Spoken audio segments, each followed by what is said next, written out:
Con este, apoya acá este. Con este. Hay testigos que dicen que ahí había juguetitos, que también estamos hablando del tráfico de órganos. Más de 200 cadáveres. Sí, no es una broma. Esta fue la absurda, increíble, devastadora cantidad de cuerpos que encontraron en el rancho de exterminio del CJNG, lugar en donde ni un funeral digno les daban, ni un hueco para el río, nada. Como un trozo de basura los tiraban donde fuera. Pero ¿cómo fue posible todo esto? Quédate hasta el final del video y descúbrelo. La noche en que se dio la orden final de intervenir el rancho Izaguirre, las calles de Guadalajara estaban sumidas en una inquietante calma. No era un operativo común, no era la casa de un capo de la droga ni la desarticulación de un pequeño grupo criminal. Lo que estaba a punto de ocurrir en aquel rincón remoto de Teuchitlán, Jalisco, era una incursión en el mismísimo corazón del horror. Un intento de documentar lo que hasta hacía pocos días solo era un rumor de los colectivos de búsqueda y un secreto a voces en la región.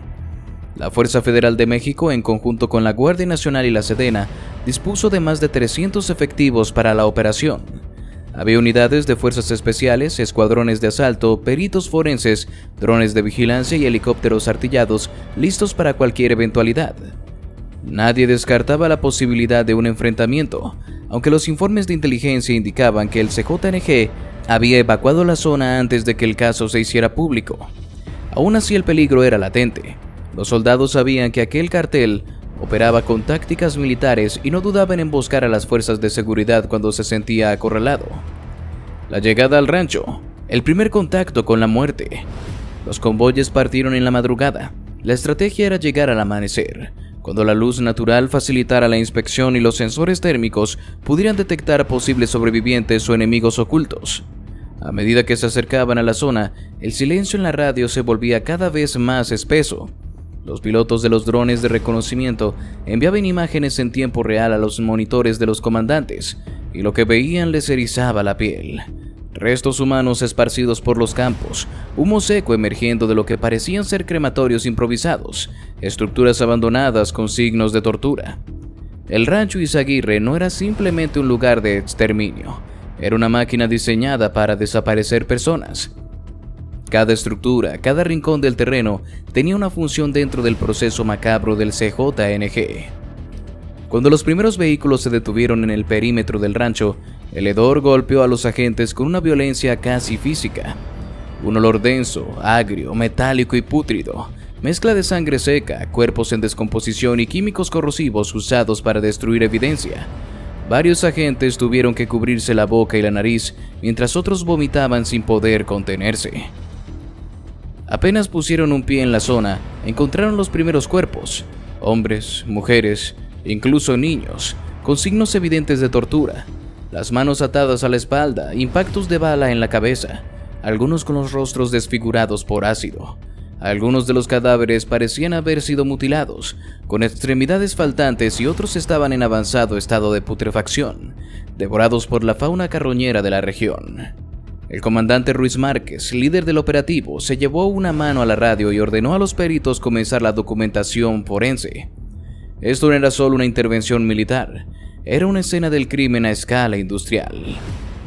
El foso de la muerte.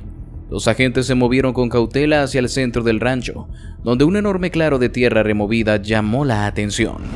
Era un foso, una trinchera de muerte de más de 40 metros de largo y 10 de ancho. La imagen que encontraron dentro los dejó paralizados. Más de 200 cadáveres en diferentes estados de descomposición estaban arrojados allí. Algunos cuerpos estaban desnudos, otros aún tenían fragmentos de ropa adheridos a la piel podrida, y algunos más parecían haber sido arrojados apenas unos días antes. El suelo estaba impregnado de sangre seca, fluidos corporales y cenizas. La tierra ennegrecida y húmeda evidenciaba que los cuerpos habían sido cubiertos y luego descubiertos varias veces.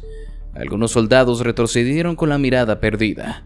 No era su primera misión contra el narcotráfico, pero nunca habían visto algo así. La muerte no era un resultado colateral en este lugar, era la esencia misma del rancho.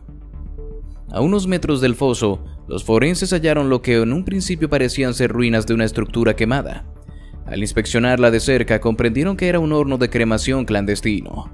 Las paredes estaban cubiertas de grasa humana carbonizada, y en el suelo había dientes chumascados y fragmentos óseos quebrados por el calor extremo. «Aquí quemaban a los que no querían enterrar», murmuró un perito, mientras documentaba las pruebas. ¿Pero qué habría dentro de esas ruinas? ¿Podría haber algo peor? El aire dentro de la edificación en ruinas era denso, cargado de polvo y el inconfundible hedor de la muerte.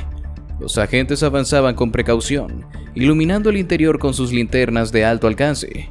Las paredes estaban cubiertas de hollín, los vidrios de las ventanas habían sido destrozados y las tablas del techo dejaban entrar finos haces de luz que no hacían más que acentuar la sensación de abandono y desesperanza que emanaba del lugar. El sargento Morales, uno de los primeros en entrar, caminaba con pasos firmes pero cuidadosos. En la esquina más alejada de la habitación se encontraba una mesa de madera gastada, con el barniz desgastado por el tiempo y la humedad.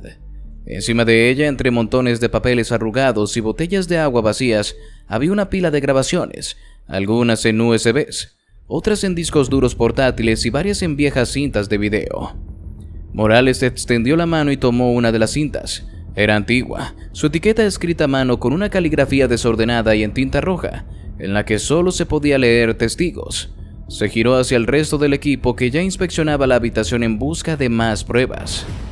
«Aquí hay algo importante», dijo con voz grave. El comandante Ruiz Márquez se acercó con el ceño fruncido. Miró las cintas y los dispositivos con evidente inquietud. Los cárteles rara vez grababan sus ejecuciones sin una razón específica.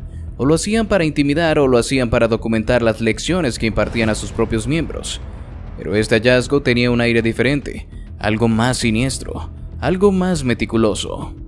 «Consigan un generador y revisemos esto aquí mismo», ordenó el comandante.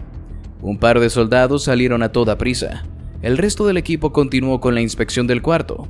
En una de las paredes se encontraron fotografías clavadas con cuchillos oxidados, mostrando imágenes de hombres y mujeres en diferentes etapas de tortura.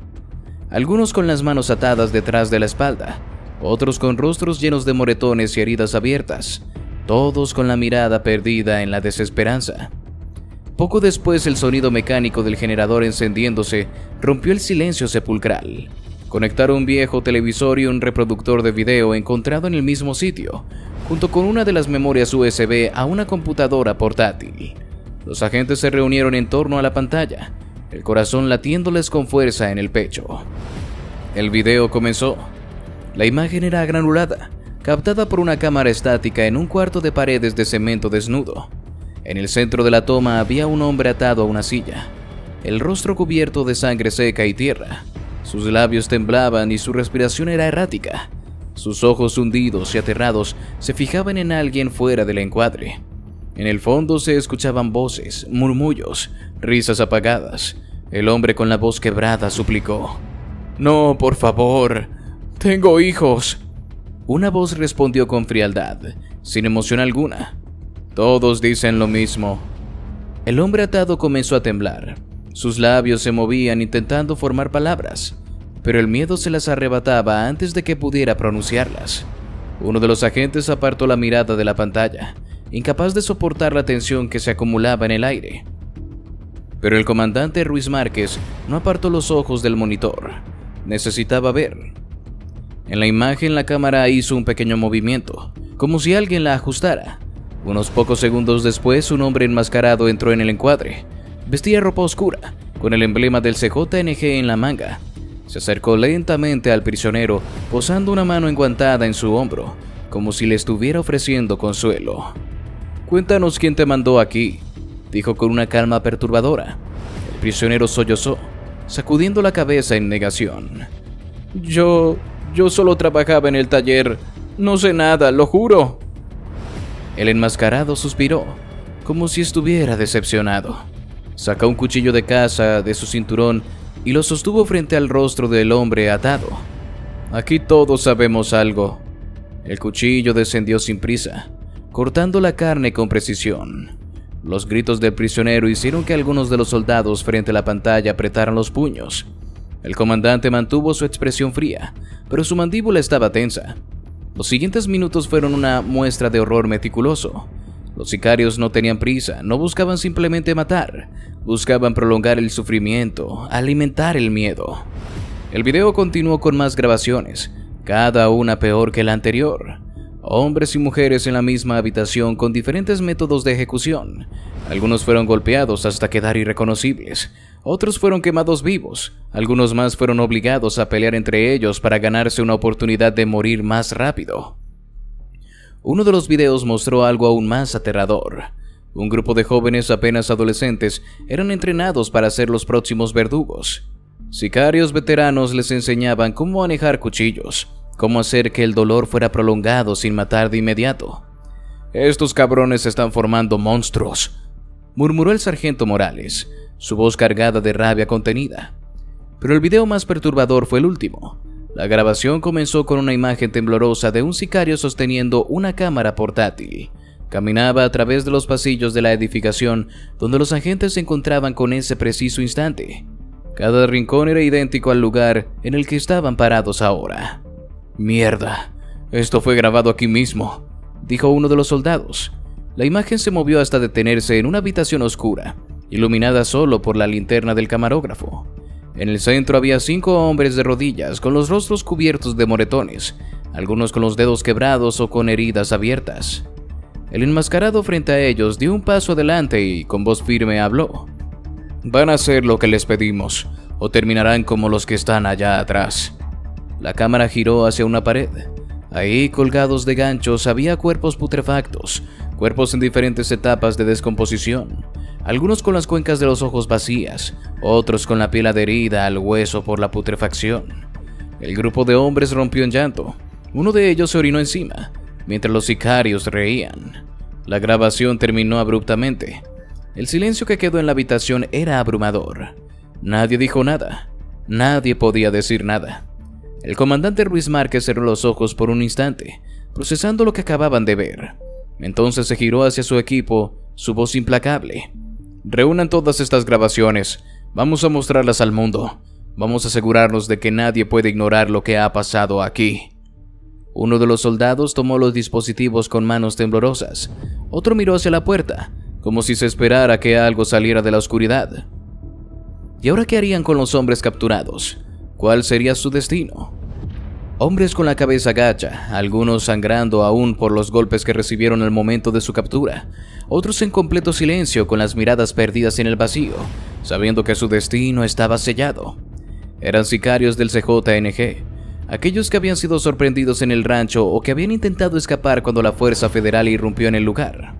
Algunos eran jóvenes, apenas en sus 20s, con los rostros marcados por la desesperación, mientras que otros más veteranos mantenían una expresión fría, como si el infierno que habrían desatado en ese rancho no significara nada para ellos. El comandante Ruiz Márquez viajaba en el primer vehículo. Su rostro de piedra no mostraba emoción alguna. Sabía que estos hombres no eran simples criminales, eran depredadores. Habían secuestrado, torturado y asesinado sin remordimientos. Algunos de ellos incluso habían gozado de su sadismo, documentando con videos cómo convertían el sufrimiento en espectáculo. No se trataba de arrestar delincuentes comunes, se trataba de encerrar a auténticos monstruos. El convoy avanzó por horas hasta llegar a una de las cárceles de máxima seguridad del país, un centro penitenciario conocido por ser el destino final de los criminales más temidos de México, un lugar donde los códigos de los internos y los guardias eran implacables. Aquí no habría privilegios, aquí solo había castigo. Cuando los vehículos llegaron a la puerta principal del penal, las enormes rejas de acero se abrieron lentamente con un chirrido oxidado. Los reclusos sabían que algo grande estaba pasando. Desde el interior, voces roncas y carcajadas sordas resonaban en los pasillos. Sabían que los recién llegados no eran ladrones de poca monta ni estafadores de oficina. Eran sicarios, asesinos que habían convertido un rancho en un campo de exterminio. Los guardias no estaban de humor para la burocracia. Apenas los bajaron de los vehículos, comenzaron las primeras agresiones. Un golpe en el estómago, un empujón, un rodillazo en las costillas. No se trataba de una simple recepción. Era un castigo inmediato. ¿Así les gusta? ¿Golpear a gente amarrada? A ver si ahora aguantan lo mismo. Uno de los sicarios más jóvenes, un muchacho de apenas 20 años, cayó de rodillas con un grito cuando uno de los custodios le propinó un golpe en la boca con la culata de su rifle. Los dientes del joven se esparcieron por el suelo, acompañados de un hilo de sangre espesa. «Levántate, hijo de perra», pero no pudo. El miedo lo paralizaba. Los demás reclusos observaban desde los barrotes de sus celdas, algunos con una sonrisa burlona, otros con expresiones de odio puro. En el submundo de la prisión el código del crimen era claro. Asesinar por dinero era parte del juego, pero lo que estos hombres habían hecho iba más allá de cualquier límite. No solo mataban, no solo ejecutaban, convertían la muerte en un ritual, en un espectáculo para sembrar terror. Habían cruzado la línea que incluso los mismos criminales consideraban prohibida. Cuando los empujaron dentro de los pasillos principales, los gritos comenzaron. «¡Pinches mataniños! A ver qué tan cabrones son aquí dentro. ¡Malditos asesinos! ¡Qué fácil era cuando estaban armados!». Los presos escupían a su paso, lanzaban golpes contra las rejas, algunos incluso los señalaban y reían con una furia contenida. Aquí nadie los respetaba, eran carne de cañón, el peor tipo de criminales, aquellos que no sobrevivían mucho tiempo en el infierno de las cárceles mexicanas. Pero la verdadera bienvenida no vino de los reclusos, sino de los custodios. Apenas llegaron a la sala de ingreso, los hicieron formar contra la pared. Los golpes comenzaron sin previo aviso. Patadas, puñetazos, culatazos en las espaldas y en las piernas. No los mataban, pero querían que sintieran dolor, que entendieran lo que se siente ser indefenso, como lo fueron sus víctimas. Uno de los veteranos, un hombre de mediana edad, con cicatrices en el rostro y tatuajes en los nudillos, escupió sangre al suelo y sonrió con burla. «Hijos de puta, ¿creen que esto me va a quebrar?». El guardia que los tenía enfrente no dudó un segundo. Le dio un golpe con una porra directamente en la nariz, que se rompió al instante con un chasquido grotesco. El hombre cayó de rodillas, escupiendo un coágulo de sangre mientras intentaba no perder la conciencia. El sargento Morales, quien estaba supervisando el ingreso, no dijo nada. No detuvo la golpiza, sabía que estos hombres no merecían clemencia. Después de varios minutos de golpes, los guardias comenzaron a separarlos en grupos. Algunos los llevaron directo a las celdas de castigo, lugares oscuros, con poca luz, sin camas, sin agua, sin contacto con el exterior. A los demás los repartieron en diferentes módulos, sabiendo perfectamente lo que eso significaba. Los estaban dejando a merced de los internos. Los pasillos retumbaban con los murmullos y risas de los prisioneros. Algunos estaban ansiosos por la llegada de los nuevos internos, no porque quisieran darles la bienvenida, sino porque sabían que el infierno recién comenzaba. Cuando los sicarios fueron empujados dentro de las celdas, los golpes continuaron. Puños en el rostro, patadas en el abdomen, cabezazos contra las paredes. Los reos se turnaban para castigarlos, recordándoles uno por uno lo que habían hecho. ¿Te gusta matar niños? ¿Te gusta quemar gente viva? Uno de los sicarios intentó defenderse, pero fue inútil. 3 hombres lo sujetaron contra el suelo mientras el otro le rompía los dedos uno por uno. Los gritos resonaron en la prisión, pero nadie vino a ayudarlo. Esa primera noche, ninguno de los sicarios del CJNG durmió. El miedo los consumía, el dolor no cesaba, las amenazas eran constantes. Algunos intentaron negociar con los custodios. «Dame una llamada, te pago lo que quieras», pero la respuesta fue siempre la misma. «Aquí nadie puede salvarte». Los días pasaron y la noticia de su llegada se regó por toda la prisión. Algunos de ellos fueron obligados a limpiar los baños, otros a servir comida a los mismos internos que los despreciaban, sabiendo que en cualquier momento alguien podía tomar represalias. Los custodios seguían golpeándolos cada vez que podían, no necesitaban una excusa, para ellos era justicia. ¿Y ahora qué dirían a la prensa? ¿Dirán toda la verdad? El coronel había pasado la noche sin dormir. Apenas unas horas antes había supervisado personalmente el traslado de los sicarios capturados a la cárcel de máxima seguridad, viendo con sus propios ojos cómo eran golpeados, insultados y humillados por guardias y reos por igual.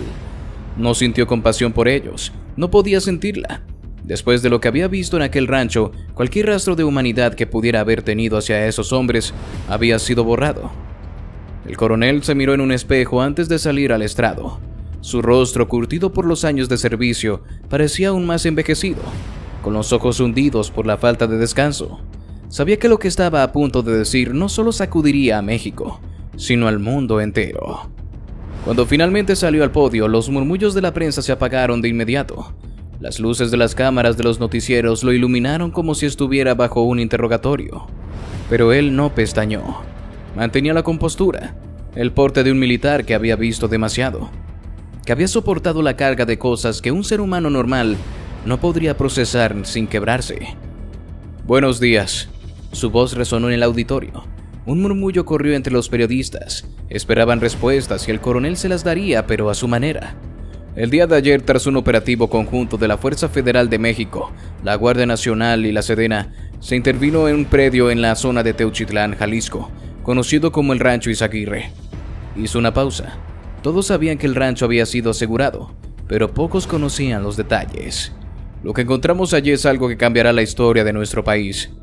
Un silencio mortal cayó sobre la sala. Era raro escuchar a un militar expresarse así.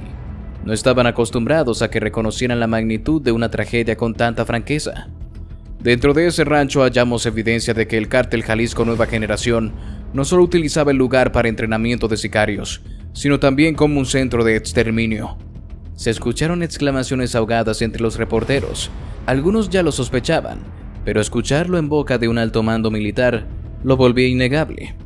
El coronel respiró hondo antes de continuar.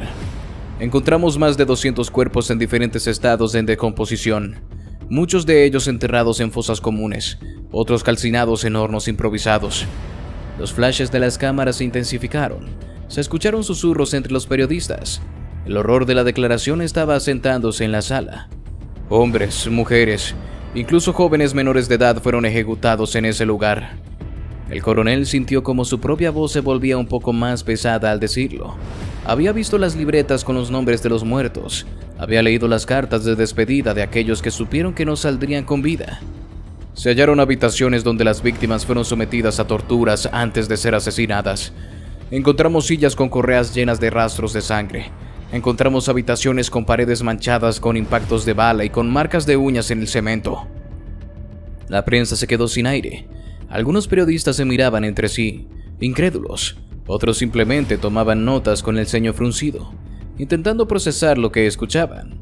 El coronel hizo una pausa. Sabía que aún faltaba lo peor. También encontramos videos. El murmullo de la prensa volvió de golpe. Encontramos grabaciones de los últimos momentos de las personas que murieron en ese lugar. Algunos periodistas bajaron la mirada, otros apretaron los puños. En esas grabaciones pudimos ver con absoluta claridad cómo estas personas fueron torturadas, humilladas y asesinadas sin piedad. El coronel volteó la mirada a una de las cámaras que transmitían en vivo. Sabía que millones de personas en sus casas los estaban viendo, escuchándolo. El CJNG grabó sus crímenes. No se detuvieron en solo matar. Querían que quedara un registro. Querían que quedara claro que para ellos la vida humana no tiene ningún valor. Los reporteros no escribían tan rápido como antes. Muchos simplemente estaban paralizados, sin saber cómo continuar después de escuchar semejante testimonio. El coronel apretó los labios un momento, antes de continuar con el que sabía que sería el golpe final de su declaración. Los videos no solo muestran las muertes, muestran algo peor. Tomó aire. Sabía que una vez dijera esas palabras no había vuelta atrás. Muestran cómo entrenaban a otros para hacerlo. El silencio se volvió abrumador. Encontramos grabaciones donde los miembros del CJNG obligaban a jóvenes reclutas a torturar y matar para demostrar que eran dignos de permanecer en la organización. Un escalofrío recorrió la sala. «Niños», eso fue lo que dijo. Los murmullos se volvieron más intensos, pero nadie se atrevió a interrumpirlo. Habían niños en esas grabaciones, niños que aprendían a asesinar, niños que eran obligados a hacer cosas que ningún ser humano debería hacer. El coronel hizo una pausa, su mandíbula tensa, su mirada fija en un punto invisible frente a él. «No podemos permitir esto». Su voz era baja, pero firme. «No podemos permitir que esto continúe». Los flashes de las cámaras seguían encendiéndose, pero el ambiente era completamente diferente al de cualquier otra rueda de prensa militar. No era solo una declaración de guerra contra el crimen organizado, era un grito de desesperación, un llamado a la conciencia de un país entero. «Vamos a dar con todos los responsables». Las palabras fueron una sentencia. El CJNG ha cruzado una línea de la que no hay retorno. Se inclinó ligeramente sobre el podio, mirando a cada reportero, a cada cámara. «No descansaremos hasta erradicarlos». El murmullo de la prensa continuó. Algunos trataban de asimilar lo que acababan de escuchar. Otros ya estaban redactando titulares. El coronel dio un paso atrás, tomó aire y terminó con las últimas palabras que diría esta mañana. «No habrá piedad». y con eso se retiró del podio. Y así llegamos al final de este video. Si te gustó, te invito a que nos des tu me gusta para seguir haciendo más videos como este. Además de que no olvides suscribirte y activar la campanita para que no te pierdas ninguno de nuestros nuevos videos. Te deseo un gran día. Hasta la próxima.